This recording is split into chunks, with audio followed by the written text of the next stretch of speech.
Buenas tardes, amigos de la Agencia Católica de Noticias, su servidor José Octavio Morales, entrevistando a un gran abogado, Enrique Suárez García, quien radica en Tijuana, y lo relevante de este abogado es que es una persona bastante valiente en temas de vida y familia.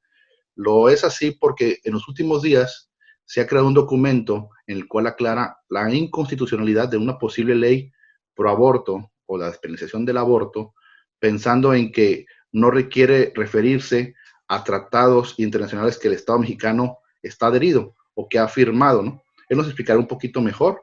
Lo presentamos, Enrique Suárez García, desde Tijuana. Buenos días, Enrique. ¿Cómo estás? ¿Qué tal? ¿Cómo estás? Mucho gusto, muy buenos días. Pues mira, me presento brevemente. Soy Enrique Suárez, soy abogado, litigante, egresado de la Universidad Autónoma de Baja California. Tengo 6 especialidades por la Universidad Panamericana, sede Ciudad de México, y tengo más de 20 años litigando en las áreas civil, familiar, mercantil y el amparo relacionado a estas 3 ramas. Te agradezco que me hayas dicho valiente, pero mi compromiso de fondo siempre ha sido el de Marco Tulio Cicerón, que ha sido considerado uno de los más grandes abogados, y diría como dicen que dijo Sócrates, ¿no? Cuando estás entre amigos, oye, pues que no somos amigos, que por qué no me ayudas, y por qué esto, y por qué lo otro. Mira, pues sí, soy tu amigo, pero soy más amigo de la verdad.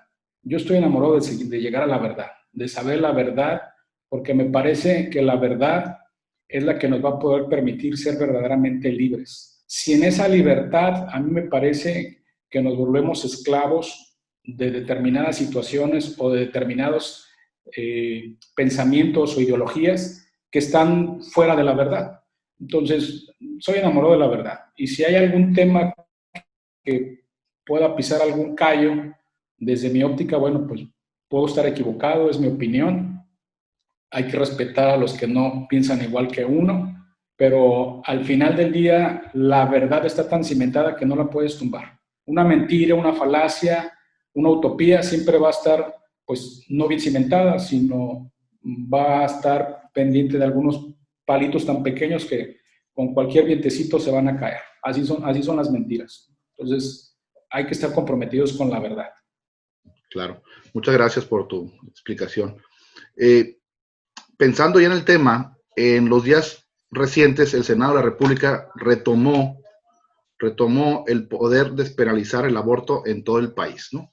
Como una agenda, como una orden parece ser de fuera, pero más allá de eso, si nosotros nos apegamos al artículo primero de nuestra Constitución de los Estados Unidos mexicanos, es claro que ahí que cualquier individuo goza de garantías de derechos humanos y de todos los tratados que el Estado se ha adherido, ¿no? Que ha firmado, como decíamos a la introducción, y uno de ellos es el Pacto de San José, ¿no? Que protege la vida desde la concepción.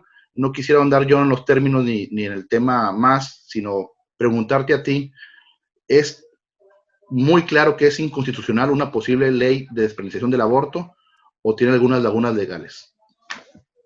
No, mira, para mí está muy claro. Si bien es cierto en la Constitución mexicana de los Estados Unidos mexicanos, perdóname que sea tan formal, pero tu pregunta me parece que debe de contestarse de forma objetiva y clara.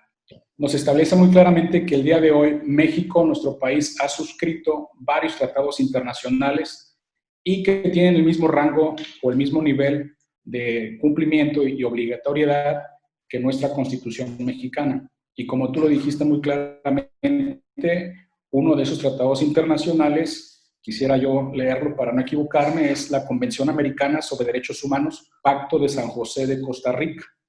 Y en su artículo 4.1 dice claramente o literalmente, toda persona tiene derecho a que se respete su vida, punto.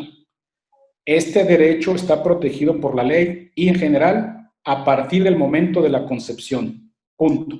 Nadie puede ser privado de la vida arbitrariamente. A mí me parece que no merece ningún tipo de interpretación, o sea, está muy claro que dice que a partir del momento de la concepción. Me llamó la atención que dijiste la palabra individuo. Por ahí la Suprema Corte ha hecho interpretaciones de cuándo se es individuo. Antes eran garantías individuales, ahora ya no son garantías individuales, ahora son derechos humanos. También se hizo referencia a la persona, cuando es persona. Pero aquí este artículo dice muy claramente, dice desde el momento de la concepción, no dice cuando tienes un día, 2 días, 2 semanas, 3 semanas o cuando sales del vientre de la mujer. Dice a partir del momento de la concepción. Por lo tanto, el ser humano como tal tiene la protección de rango constitucional desde el momento que es concebido. Si bien es cierto, pudo ser concebido de diferentes formas, incluso la violenta, que es la que todos no queremos, pues es un ser humano y tiene derecho a la vida por disposición expresa de la ley. Más claro, no se puede ser. Si es así de claro, Enrique, ¿cuál sería el camino o por qué creen poder despenalizar el aborto las personas que están promoviendo esto? Mira, yo creo que aquí hay una cuestión de técnica jurídica combinada con lo político. ¿En qué sentido? En que existe una ley, que es el Código Penal Federal y el Código Penal de cada uno de los estados de la República, que te establece, o sea, bueno, salvo los que ya despenalizaron el aborto, que te establece que el aborto penaliza, es decir, puede ser sujeto de una sanción consistente en privarte de tu libertad por virtud de que cometiste el delito del aborto. ¿En qué consiste el delito del aborto? Pues precisamente en que una persona, o un ser humano, desde la concepción hasta cierto tiempo, tú puedes coartar la vida de ese ser humano. Entonces, al coartar la vida de ese ser humano, tú tienes una sanción. Y me refiero tú especialmente a la mujer, que es un tema delicado porque a mucha gente le molesta. Pero tenemos que hablar con la verdad. Por eso te digo, yo estoy casado con la verdad, por más cruda que suene. Entonces, ese ser humano tiene derecho, por disposición de un tratado internacional, a ser protegido. Entonces, aquí estamos como al revés. En lugar de buscar las sanciones necesarias para cumplir con este tratado, es decir, para proteger la vida desde la concepción, resulta que lo que hago es, lo despenalizo, es decir, fíjate que ya no te protejo. Y entonces, pues, ¿qué pasa si alguien comete el aborto? No hay ninguna sanción. Entonces, lo que se está haciendo es promover que ya no exista ninguna sanción, pero como consecuencia de eso, pues no estás protegiendo la vida desde la concepción. Le estás dando una autorización no expresa para que la gente pues cometa el homicidio, el asesinato, la privación de una vida o la privación del desarrollo que se está generando y gestando en un periodo desde el primer día hasta 9 meses, sin que tenga que tener ninguna sanción. Entonces, si nosotros no nos involucramos en las legislaciones, lo que está pasando es que el gobierno está quitando lo que estorba, ¿sí? Pero al quitar lo que estorba, lo que está haciendo es no cumpliendo con un tratado internacional. Porque si tú despenalizas, vamos a imaginar entonces que despenalizas el aborto, ¿cómo proteges la vida desde la concepción? Correcto. ¿Cómo la proteges? ¿Sí? Entonces, ¿cuál es el objeto de tener un código penal? Pues debe de ser preventivo, ¿verdad? Hacerle conocimiento a las personas, oye, no puedes cometer esto por esta acción, este hecho, porque si lo cometes, entonces va a venir una sanción que puede ser privarte de tu libertad para que cumplas con una condena. Y bueno, eso lo que implica es que la gente, teniendo conocimiento de ello, pues evite estar cometiendo actos ilícitos. Pero aquí tenemos, parece, aparentemente una laguna muy grande, porque tú imagínate, si mi propia madre no me quiso, haya venido como haya venido yo a este mundo, ¿sí? No me quiso, entonces, ¿quién me puede querer? ¿Quién me puede proteger? ¿Quién me puede cuidar? Supone que el Estado, ¿no? Pero... Exacto, ¿sí? No se supone. El Estado, por disposición expresa. Aquí lo estamos viendo, ¿sí? Aquí dice muy claramente que es el Estado el que se debe de encargar. Nuestro Estado mexicano se comprometió al firmar este tratado internacional a proteger la vida desde el momento de su concepción. Entonces, no podemos nosotros hacernos a un lado sobre pretexto de libertad, de proteger también la vida de la mujer, que por supuesto también es protegible, pero no puedes dejar de proteger a un ser humano. Venga como venga el ser humano. ¿Sí? Claro. Y sea quien sea su papá, ¿no? Si hubiera sido violento o no sea violento. Ahí no dice, ¿verdad? En el tratado no dice, bueno, salvo que el papá sea asesino, salvo que el papá sea un violador, o salvo, o sea, no dice. ¿Sí? Dice que hay que recibirlo, dice que hay que protegerlo. ¿Sí? Ahora, ¿cómo implementas esa protección? Y resulta que lo que estamos haciendo es no fomentando una protección, sino una desprotección. Claro. ¿Por qué? Porque, ¿sabes qué? Cualquier persona puede abortar. Tú vas y abortas y ya no te vas a preocupar porque vas a cometer ningún delito. Sí, pues, Ese es el punto. Entonces, hace rato yo veía y analizaba, bueno, aquí tenemos un problema de legitimación y hasta cierto punto un problema. ¿A quién le corresponde velar por esos derechos? Y tú acabas de decir, oye, pues al Estado, ¿no? ¿Y quién es el Estado? Bueno, pues somos todos. Claro, representados por los tres poderes que tenemos, el poder judicial, el poder legislativo, el poder ejecutivo. La pregunta es, ¿están haciendo ellos su trabajo? es claro que no, es claro que no, ¿no? Si tú me preguntas a mí, ¿yo qué acabo de hacer? Se supone, o yo escuché, que en el Congreso Federal estaban promoviendo la despenalización del aborto, o el aborto. Yo lo que escuché, o como lo manejan los medios, es están promoviendo el aborto. Me parece que en mi caso yo lo que hice fue solicitarle a la Comisión Nacional de Derechos Humanos, que es una institución creada ex profeso precisamente para proteger los derechos humanos, si el derecho humano de proteger la vida desde el momento de la concepción está establecida en un tratado internacional, la autoridad competente para vigilar el cumplimiento y la salvaguarda de ese derecho, pues es la Comisión Nacional de Derechos Humanos. Entonces, en base a lo que se dijo en los medios de comunicación con relación al Congreso, que iban a sacar una ley o una legislación para promover el aborto o despenalizarlo, pues me parece que la Comisión Nacional de Derechos Humanos debe de intervenir. Es decir, debe de llevarse esto al debate jurídico y legislativo para tener muy claro que entonces tenemos un compromiso por virtud de un tratado internacional de proteger la vida desde el momento de la concepción. De acuerdo. Se me viene a la mente los 13 años que tiene la Ciudad de México avalando este procedimiento. Avalando el aborto en la Ciudad de México, dicen que van más de 20,000 abortos practicados legalmente. Digo, usan el eufemismo interrupción legal del embarazo, ¿no? Hay que llamarle por su nombre. Creo que más allá de la cantidad, que 1 o 10 es espeluznante, esos 13 años no ha habido esa reacción ni de una comisión de derechos humanos, ni de alguna asociación, ni de la población en general. ¿Qué ha faltado ahí en tu percepción? Mira, yo creo que te voy a hablar desde mi experiencia. Yo tengo apenas quizá 3 años para acá que me he ido involucrando un poquito en estos temas, en los cuales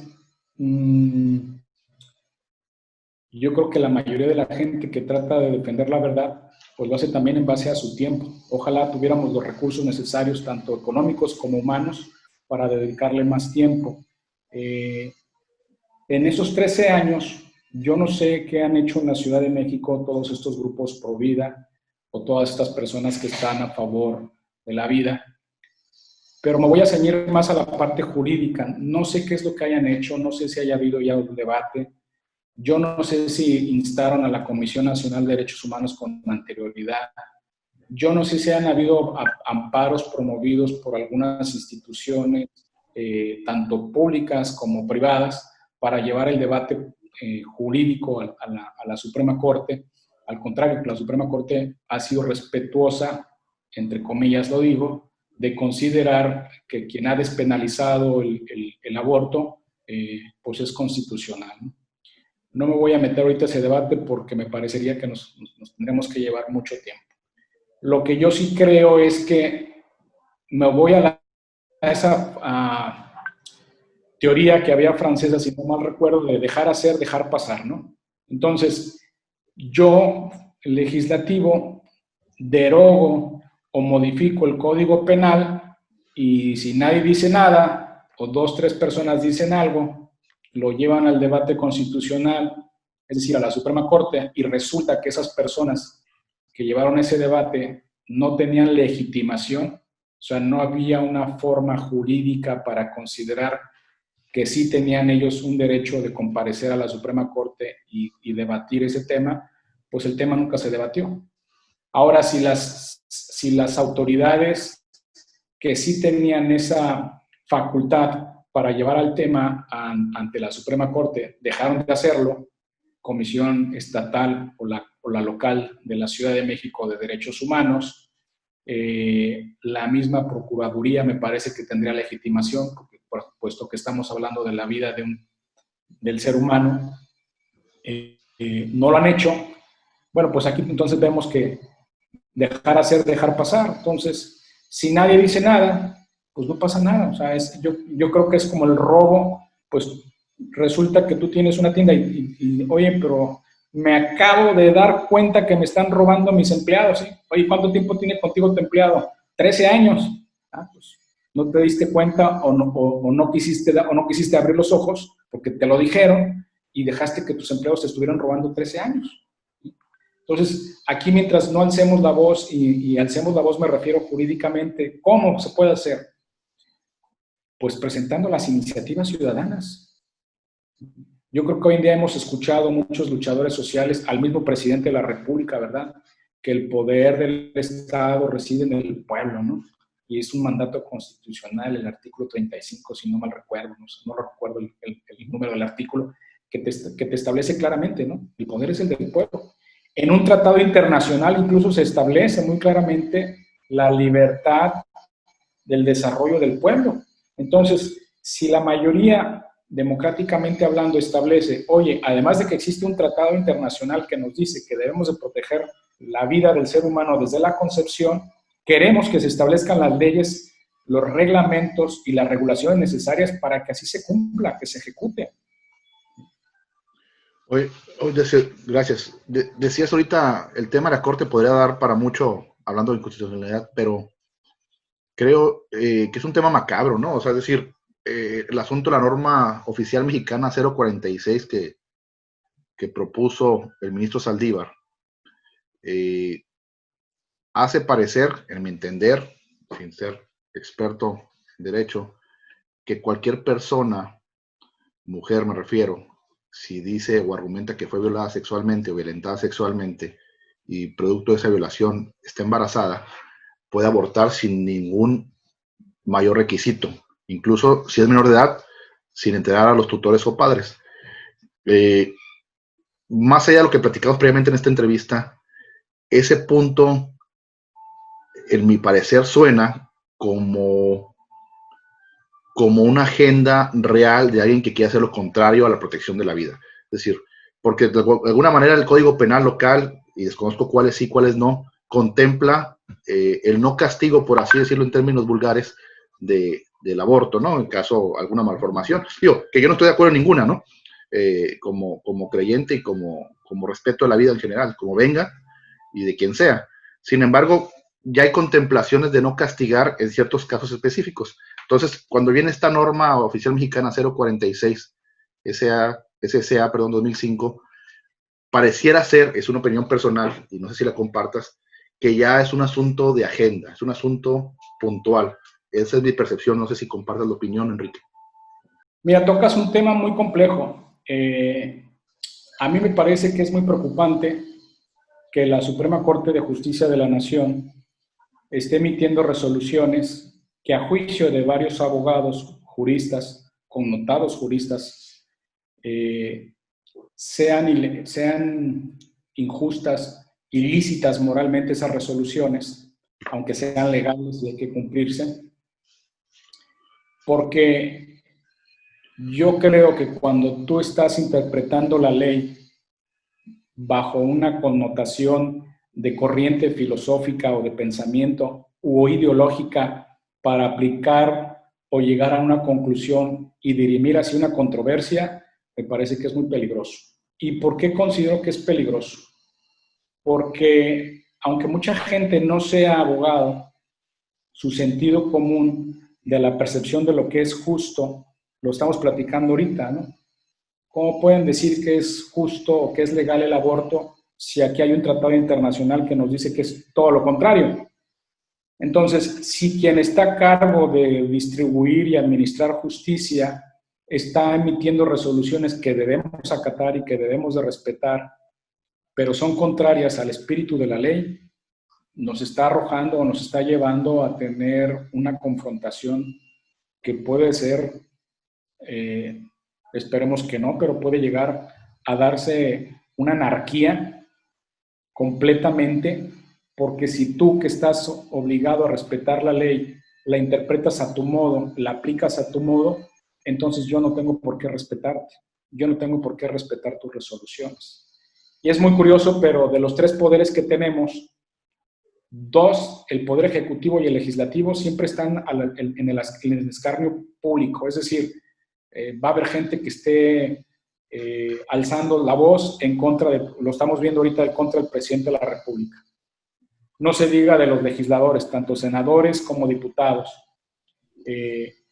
Pero si tú te das cuenta, no pasa lo mismo con la Suprema Corte. Con la Suprema Corte, en mi experiencia como abogados, ellos emiten sus resoluciones. Tú estés de acuerdo o no estés de acuerdo, las tienes que acatar. Si tú no estás de acuerdo con el trabajo que hace el Poder Ejecutivo, el presidente, sí, pues vas con la Suprema Corte, bueno, con el Poder Judicial, te quejas y te puede dar la razón y ya superaste ese problema. Si el Poder Legislativo emite una legislación que es ilegal y que te afecta, vas también al Poder Judicial, es decir, le pones el dedo, por decirlo de alguna forma muy coloquial, te quejas y si lo pruebas, pues te van a dar la razón y también ya te defiendes. Es ahora la que me afecta o nos afecta con sus resoluciones. ¿Qué podemos hacer? Nadie se lo ha cuestionado, me parece. Las únicas cuestiones que hacen hacia los ministros de la Corte es cuando se vuelven a un nivel político. Y te doy un ejemplo de por qué debe de ser importante ver con más detenimiento y poner a la Suprema Corte bajo la lupa. De los tres poderes, es el único poder que nosotros como pueblo no elegimos. Elegimos a un presidente, elegimos a un senador, elegimos a un diputado. Pero un ministro de la Corte nosotros no lo elegimos. ¿Quién lo elige? Los otros dos poderes. Son propuestos por el presidente y son ratificados o no por el Congreso. Y lo estamos viendo.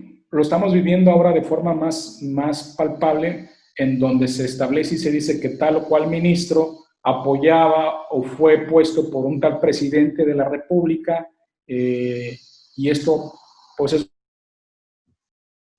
decir que no estás resolviendo con base en la ley, con la ley en la mano, sino con presión o por presión política o compromiso político.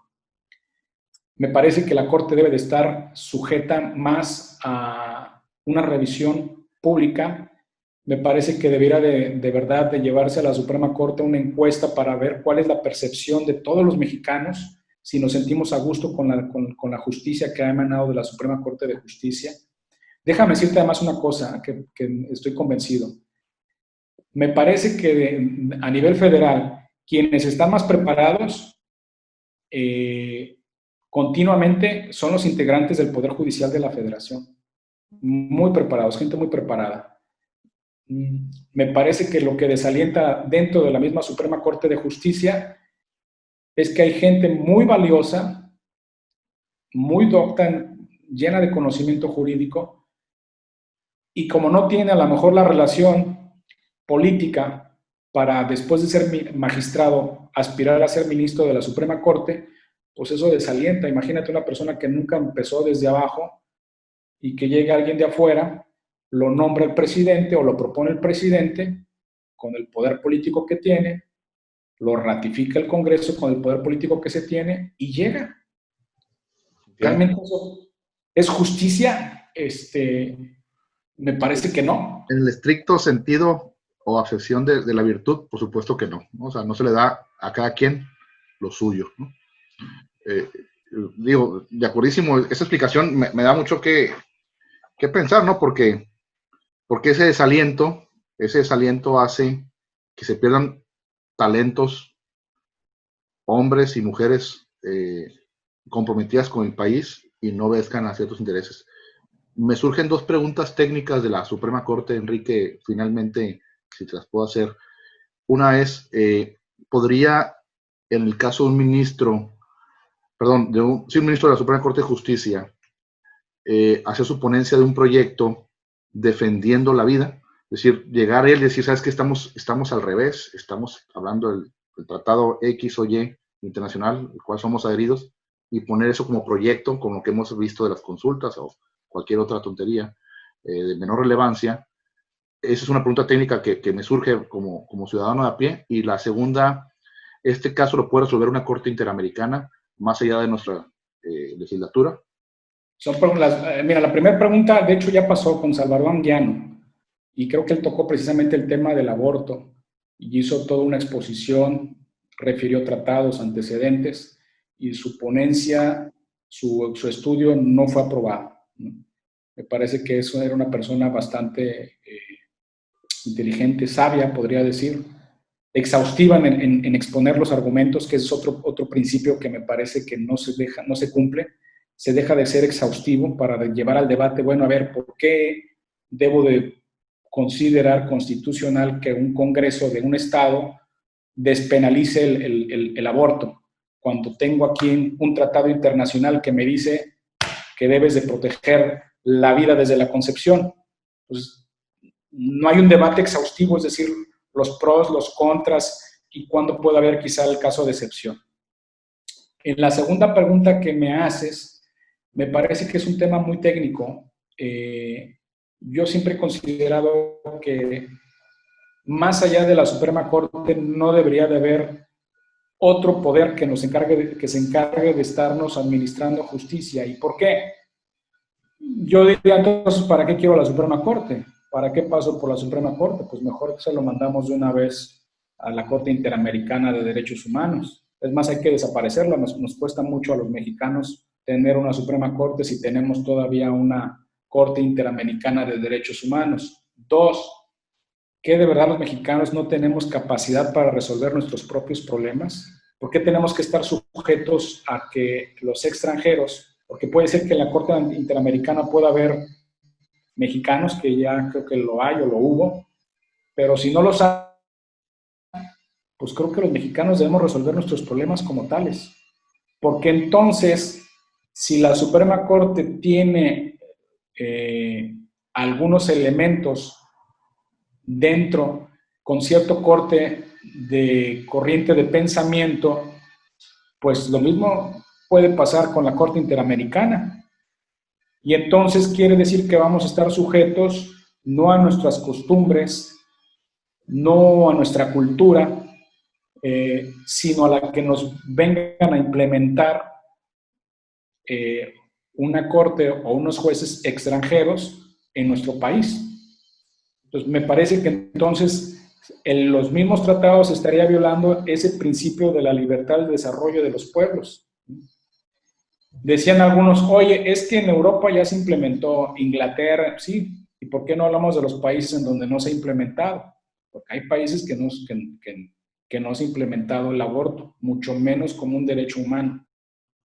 Insisto, hay un tratado internacional, cuando menos para nosotros como México, que establece con toda claridad que debe protegerse la vida desde el momento de la concepción. Darle una interpretación contraria me parece que es torcer la ley. Y si vamos a estar torciendo la ley, pues cada quien va a aplicar su ley. Y esto, pues, es anarquía. Claro. Excelente explicación. En lo personal me queda muy claro, mucho más clarificado, por así decirlo, el concepto que tenía de este tema a nivel jurídico, a nivel legal. Me quedo con el calificativo que no te gusta, pero que sí lo es. Eres muy valiente, Enrique. Yo te agradezco tu compromiso con la familia, con la vida, como cualquier otro ciudadano te podría agradecer.